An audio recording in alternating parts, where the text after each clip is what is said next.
Rob, you got 2 points at the end of that. Are you sort of half pleased with that? Yeah, obviously pleased with the 2 points. I mean, it's funny. I said before the game, I was interviewed before the game, and I said, asked about our away record. The thing I said was we've got quite an extended group who have not only know how to win, but also know how to make it hard for the opposition to beat you.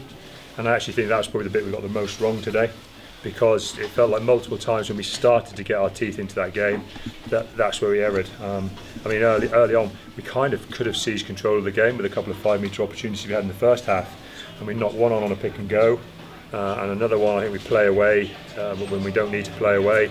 Another one we make a breakout and we clear out with the head clear out, and we've just got to actually do anything to that ruck because there's nobody attached, and we probably get a penalty anyway. And there was moments like that, and I think I said to the lads at half time, our danger times are when you're feeling a bit comfortable. Oh, we've got 5-metre pressure now, we're okay, we'll probably kind of maybe squeeze a score here, instead of focusing in and being absolutely rock solid and making that try happen. A little bit happened defensively as well. Sometimes we defend for 4 or 5 phases, we'd just get a little bit comfortable, our early movement would slow down a little bit, and all of a sudden Danny Kerr's sniping and he's finding momentum. And I think that was the bit that's probably frustrating for me from our perspective, because I think some of our elements of how we make ourselves hard to beat went missing at times today. I mean, another time we score a try and the first thing we do is concede a penalty after the restart, which creates pressure back against us. We kick another exit straight out on the full when we're starting to get back in control of the game. You know, those are the moments that hurt us more than anything else. And that, on top of us being a bit loose on the ball, you know, there was some early handling errors that killed some momentum of the game. You know, those are the things that will frustrate me, the things we have to work on.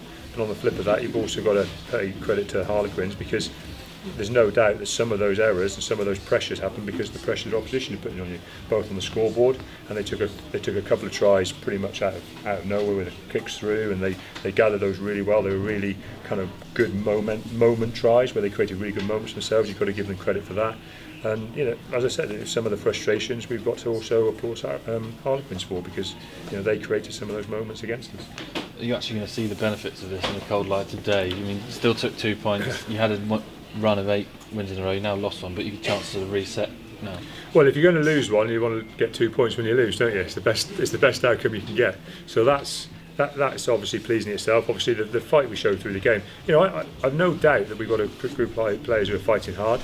But I actually said to them, this is quite good in a way. What we've got to use this loss for is to create a real refocus. Bang. These are the things I've got to be really good at as an individual. This is what helps Exeter Chiefs win. This is why we win. This is what I've got to keep ramming home. Because a couple of those things slipped today, and I said to that, you'll remember them. You remember 5 or 6 of them through the game. We only had to clear off 1 or 2 of them, and we probably would have won. You know, a couple where we defensively just got ourselves set up wrongly. A couple where in attack where we were just a little bit slow getting over a ball, or a little bit slow getting ourselves reorganised, and we would have scored a try. Those things the players will know. You know, and we have multiple ones of those today, and we only have to knock 2 or 3 of those off, and we'll have good results. And we've got a fantastic challenge next week. The nice thing is we should have a really vibrant training group on Monday. So we've got players who played today who've now got some decent game time into them, who hadn't played early season, and we've got a group of internationals returning on Monday who should be fresh, having had time to recover and recuperate, ready to go really hard on Monday.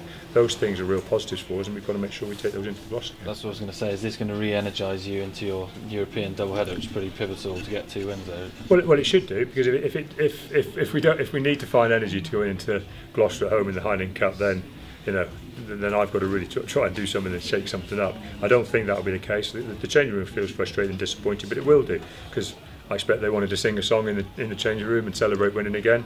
You know, they've worked very hard to do those things.